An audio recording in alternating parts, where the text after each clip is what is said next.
Electricity and magnetism are interrelated and are also interconvertible. Let us look at a few examples. In this setup, an electric current passing through a conductor produces a magnetic field, which can be observed through the deflection of a magnetic compass needle placed near the conductor. This proves that moving electric charges produce magnetic fields. Electric motors work on this principle. However, in this setup, we see that an electric current is induced in a closed coil when subjected to a changing magnetic field. The phenomenon in which an electric current is generated by varying magnetic fields is called electromagnetic induction. Electric generators work on this principle.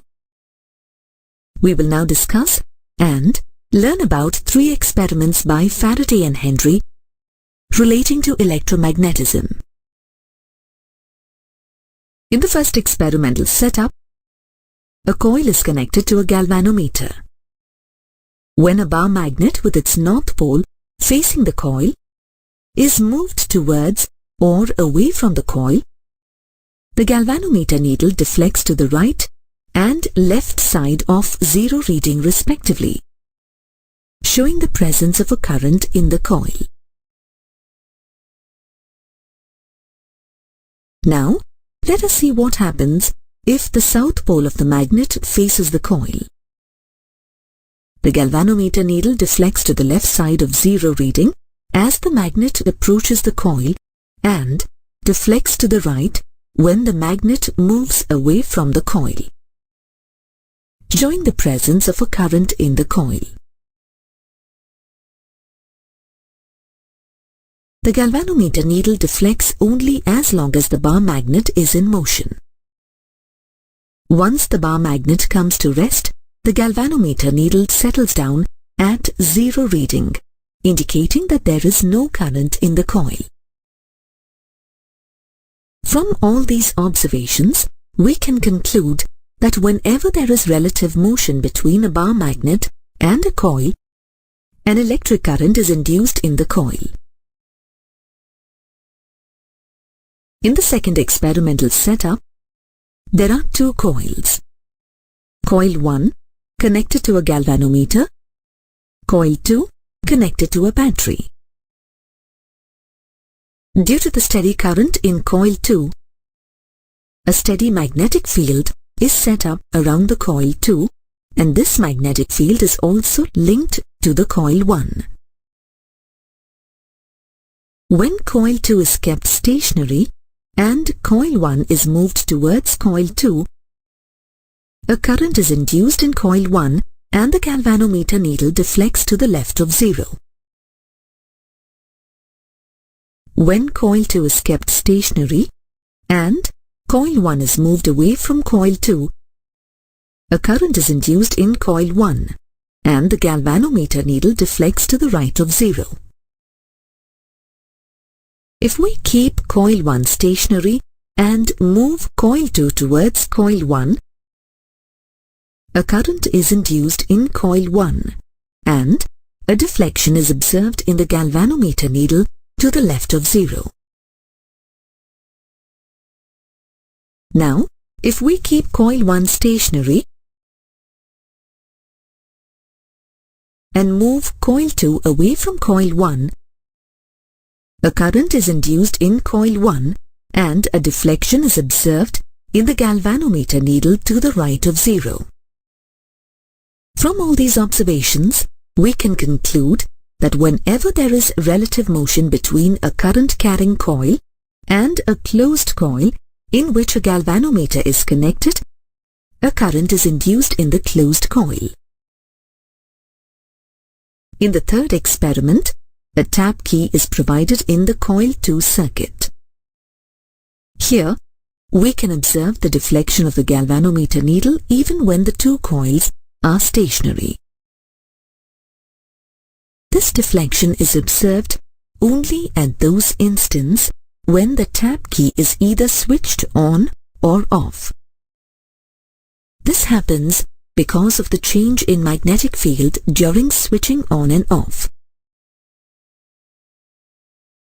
When a ferromagnetic material like an iron rod is placed coaxially along the two coils, the effect of the magnetic field linked to the coil 2 increases due to the nature of the ferromagnetic material, as it allows more number of magnetic lines of force to link within the area of the coil. Hence, the deflection of the galvanometer needle increases, indicating an increase in the induced current.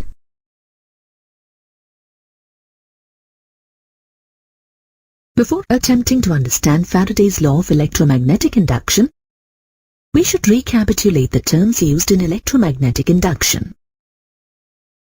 These terms are representation of a surface area by a vector A, uniform magnetic field B, and magnetic flux phi B. The area of a plane surface is represented by a vector A drawn along the outward normal to the plane surface. In the case of a curved surface, the surface area is split into very small areas, and each is approximated to a planar area. In a uniform magnetic field B, the number of magnetic field lines cutting across an area placed perpendicular to the field lines is same for each unit area of the surface. If a plane of area A is placed in a uniform magnetic field B with its area vector A, making an angle theta with the magnetic field, then the magnetic flux phi B through the area can be written as phi B is equal to B dot A, which is equal to BA cos theta. Let this be equation 1. Magnetic flux phi B can be varied by changing any one or more of the terms B, A, and theta. The SI unit of magnetic flux is Weber or Tesla meter squared. Magnetic flux phi B is a scalar quantity. When the magnetic field has different magnitudes and directions at the various parts of a curved surface, the magnetic flux through the curved surface is computed by extending equation 1. Phi B is equal to B1 dot dA1 plus B2 dot dA2 plus and so on, which is equal to sigma all Bi dot dAi. Let this be equation 2. So far, we have recapitulated the terms used in electromagnetic induction. Let us now learn about Faraday's experiments where we use these terms.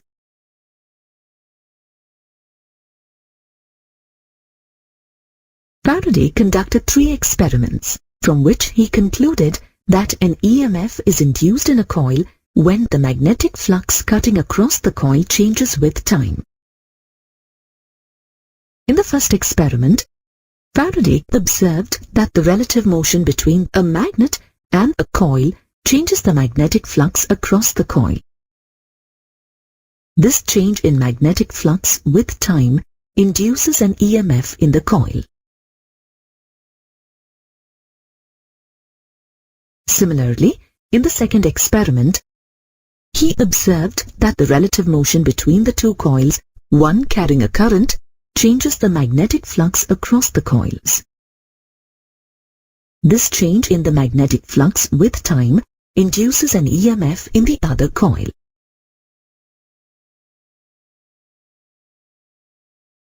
In his third experiment with 2 coils, he found that if the tap key is pressed, the current in coil 2 and the resulting magnetic field rises from 0 to maximum value in a short time.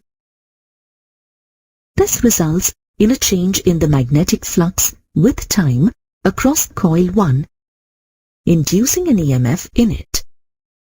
If the key is kept pressed, there is a steady magnetic field across coil 1.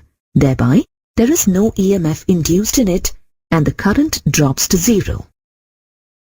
When the tap key is released, the current in coil 2 decreases from a maximum value to 0 in a short time, resulting in the magnetic flux across coil 1 to drop suddenly, thereby inducing an EMF in it.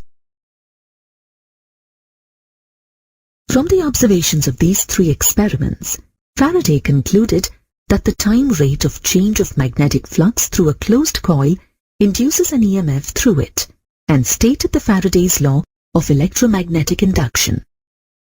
The magnitude of the induced EMF in a circuit is equal to the time rate of change of magnetic flux through the coil. We can put this law in the form of a mathematical equation. E is equal to minus d phi b divided by dt. Let this be equation 3. In this equation, E is the induced EMF. The negative sign indicates the direction of EMF and hence the current in the closed loop. When n number of turns are closely wound to form the coil, the change of flux with time for each coil is the same, and we can write for the total induced EMF as E is equal to minus n into d phi b divided by dt. Let this be equation 4. In this equation, E is the total induced EMF. The negative sign indicates the direction of EMF and hence the current in the closed loop. Therefore, the total induced EMF can be increased by increasing the number of turns n of the coil.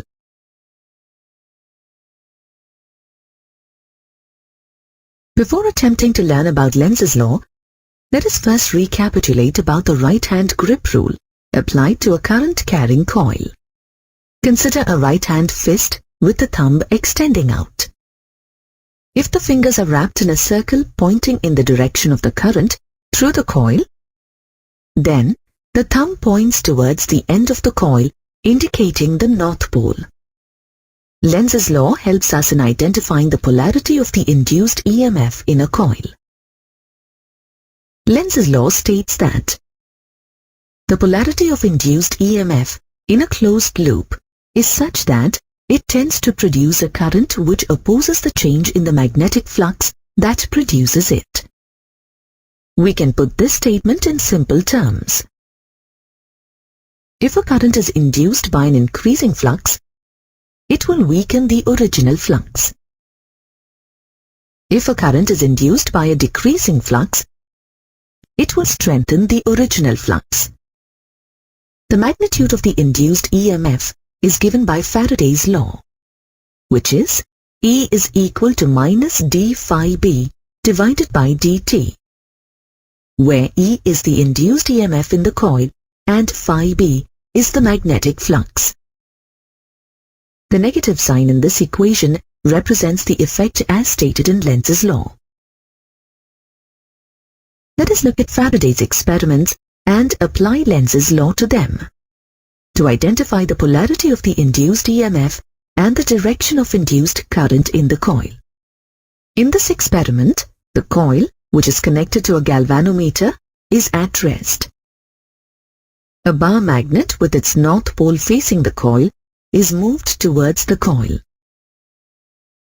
This causes the magnetic flux through the coil to increase.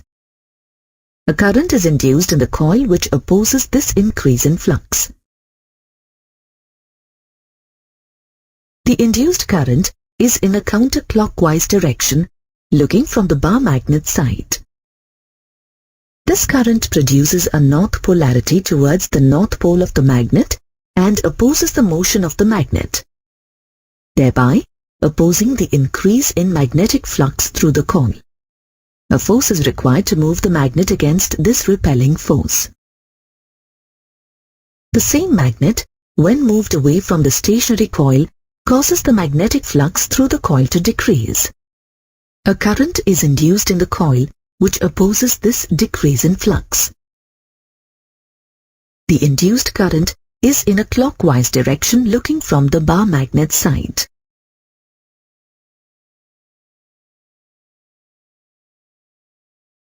This current produces a south polarity towards the north pole of the receding magnet. This south pole attracts the north pole of the bar magnet, thereby resisting the motion of the magnet.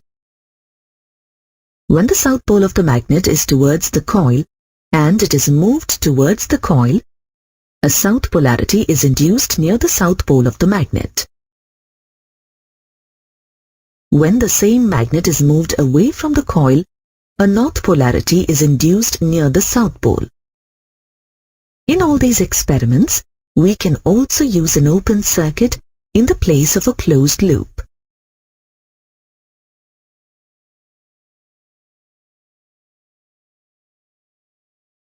In this case too, an EMF is induced, but there is no induced current in the coil. The direction of this induced EMF can be found using Lenz's law. Here is an easy way to understand the direction of induced currents and EMF. We have so far taken Lenz's law for granted. Suppose that the induced current is in the direction opposite to the one given in the figure. In that case, the south pole due to the induced current will be near the approaching north pole of the magnet, causing the bar magnet to be attracted towards the coil. A gentle push on the magnet will start the process of motion, and its velocity and kinetic energy will continuously increase without expending any energy. If this is true, we can construct a perpetual motion machine with a suitable arrangement. This violates the law of conservation of energy and hence cannot happen. So, we can conclude that Lenz's law is correct. In all the experiments discussed, a force is required to move the magnet bar either towards or away from the coil. The product of the force and the distance moved gives the work done on the magnet. The work is done by spending some mechanical energy by the person conducting the experiment. The mechanical energy is converted to electrical energy in the coil. The electrical energy is converted into heat energy by heating up the coil, which is dissipated into the atmosphere. From these observations, we can say that the energy is only converted from one form to another, or the energy is conserved. We have studied about induced EMF in a circuit due to the rate of change of magnetic flux through the circuit. This happens due to the relative motion between the coil C1 and the bar magnet. We know that the induced EMF E is equal to minus d phi by dt, where d phi by dt is the time rate of change of the magnetic flux and the minus sign is in accordance with the Lenz's law. Let this be equation 1.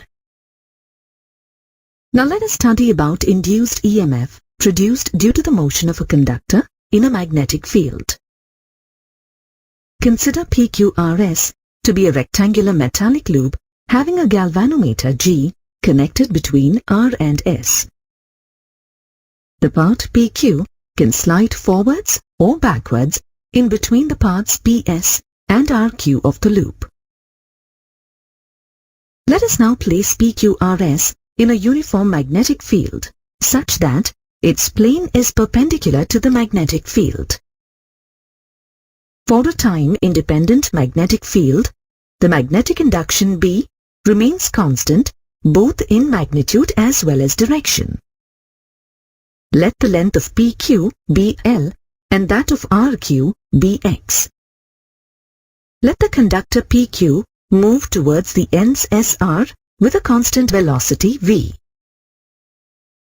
We observe that the conductor PQ, the direction of the magnetic induction B, and the velocity V of the conductor are mutually perpendicular to each other. we see that the conductor initially is at a distance x from the RS end. As the conductor moves towards the RS end, it is displaced from its original position and its velocity v can be written as dx by dt. Since the plane of the loop is normal, that is, perpendicular to the magnetic field, maximum magnetic flux passes through the loop. This magnetic flux, phi b, passing through the loop is equal to the product of the magnetic induction B and the area A of the enclosed loop. The product of L and X represents the area swept A. Hence, we can now rewrite the magnetic flux phi B as equal to BLX since A equal to LX. As the conductor moves towards the RS end, we see that X is varying, and hence the area A enclosed by the loop also changes with the time. Therefore, we see that magnetic flux phi B also changes with time as the magnetic flux depends on the area enclosed. Hence, according to principle of electromagnetic induction, an induced EMF is developed across PQ. This induced EMF, E, is equal to minus d phi b by dt as given by equation 1.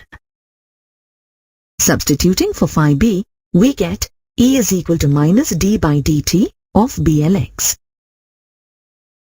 As B and L are constant and only X is the variable, we can write E is equal to minus BL into dx by dt.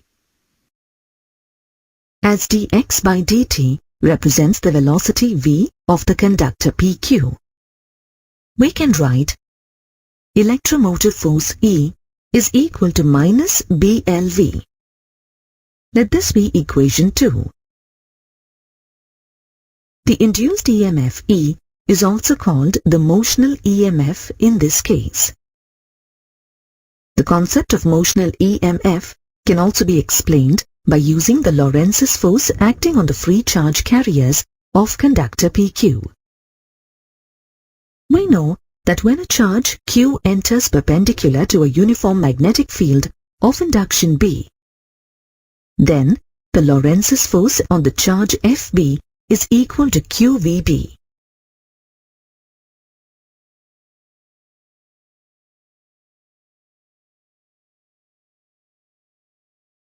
As the conductor moves with a speed v, free electrons in the conductor also moves with speed v in the magnetic field B in addition to the random velocity they have within the metallic conductor PQ. The average magnetic force due to the random velocity is 0. But the average magnetic force on each free electron due to velocity v is Fb equal to QVB, where Q is the charge on the electron equal to minus 1.6 into 10 power minus 19 coulomb. From Fleming's left-hand rule, we can say that in this situation, the magnetic force on a positive charge moving with velocity v in this magnetic field will be along PQ. In accordance with the same rule, we can see that the force on the electrons Fb will be directed along QP. And we see that the free electrons in the conductor move towards P. As a result of this movement, a negative charge builds up at P and a positive charge appears at Q. An electric field is developed within PQ such that the electric field exerts a force Fe equal to QE on each electron.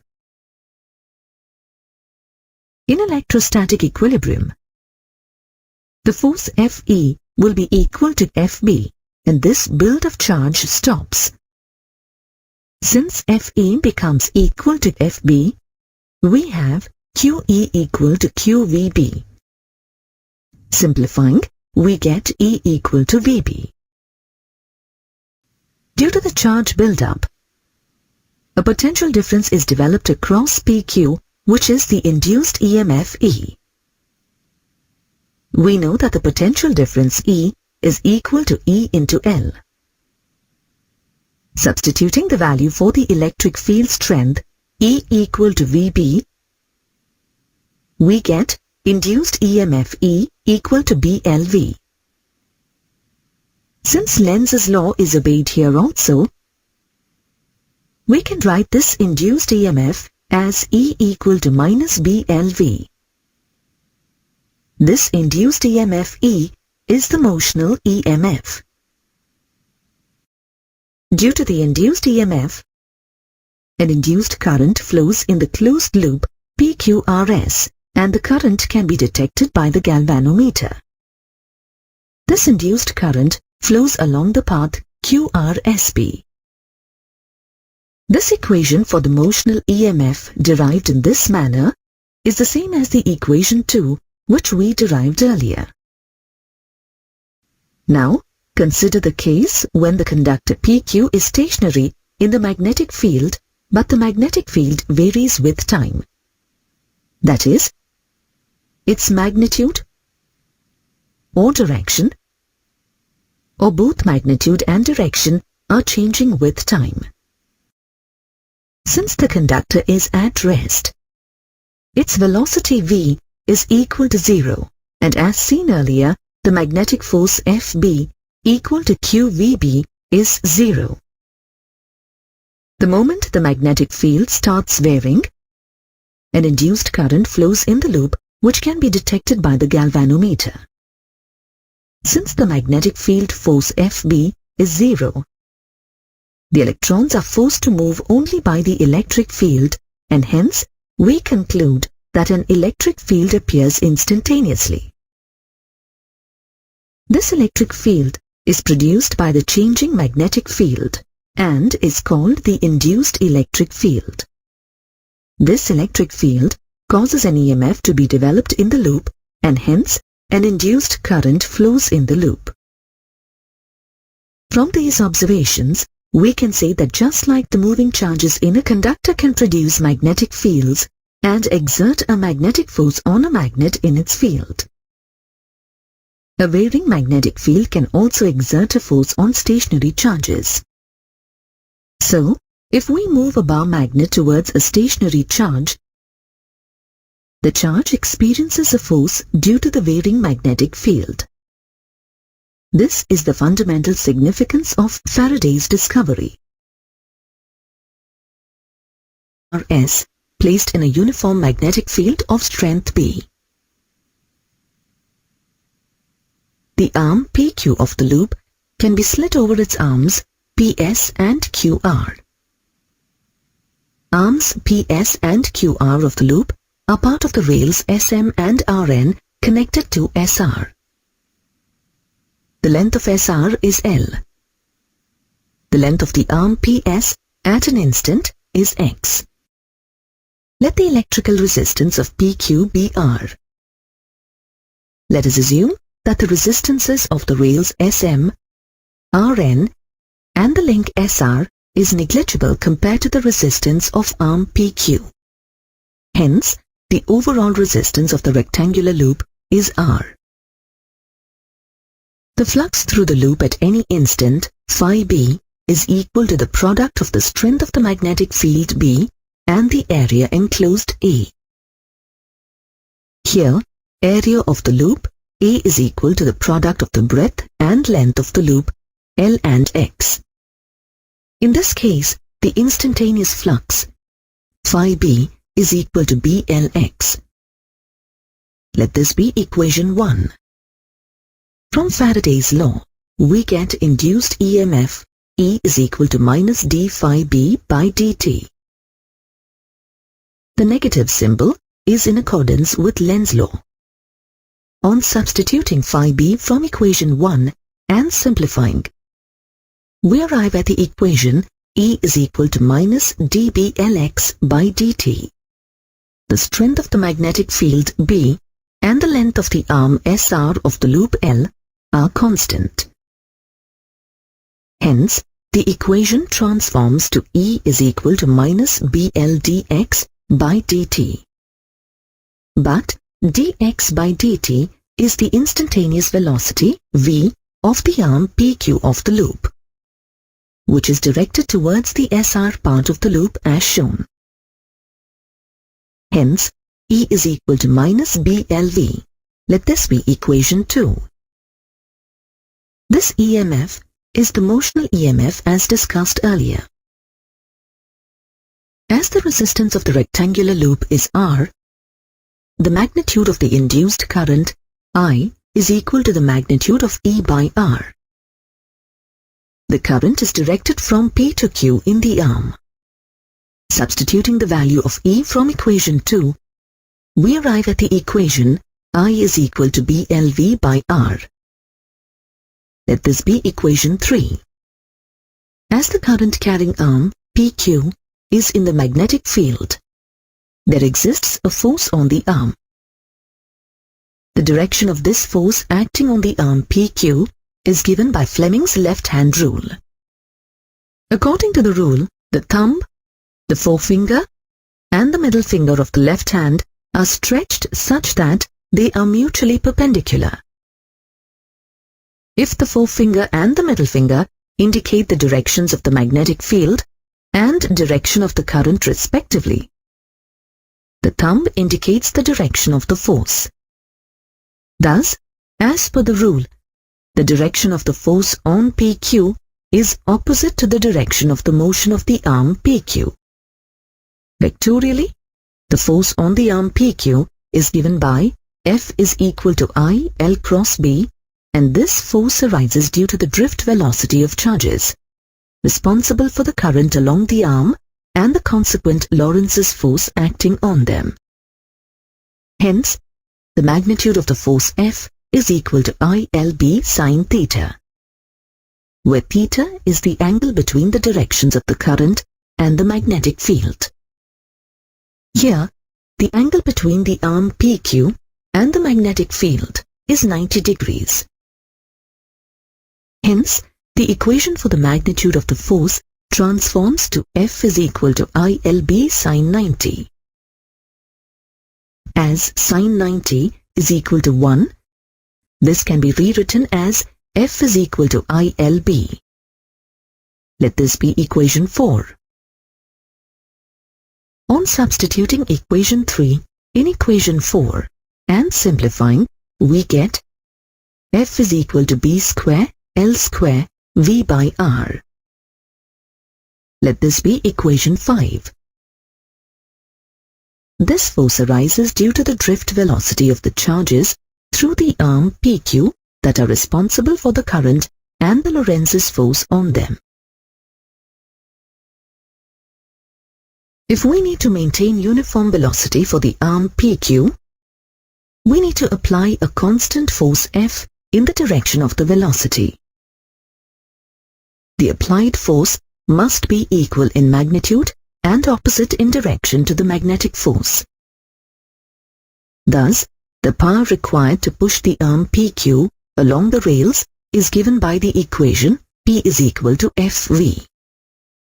On substituting the value of F from equation 5 and simplifying, we get the equation P is equal to B square L square V square by R. Let this be equation 6. Notice that the work done in moving the arm PQ is mechanical in nature. This mechanical energy is converted into heat energy when the work is done. This energy, referred to as joule heat, is given by Pj is equal to I square R. On substituting the value of I from equation 3 and simplifying, we get Pj is equal to B square L square V square by R. Let this be equation 7. Notice that the right-hand sides of the equations 6 and 7 are equal, thereby confirming the law of conservation of energy. Thus, mechanical energy which was needed to move the arm PQ is converted into the induced EMF and then to thermal energy. Thus, we conclude that the induced EMF in a conductor when moved in a magnetic field is in accordance with law of conservation of energy. Let us now study the relationship between the flow of charge through the arm PQ and the flux. From Faraday's law, we have learned that the magnitude of the induced EMF modulus E is equal to change in magnetic flux delta phi B by delta T. Let this be equation 8. However, the EMF induced in the circuit is equal to IR. But rate of charge flow is current. Hence, current can be replaced by delta Q by delta T. Let this be equation 9.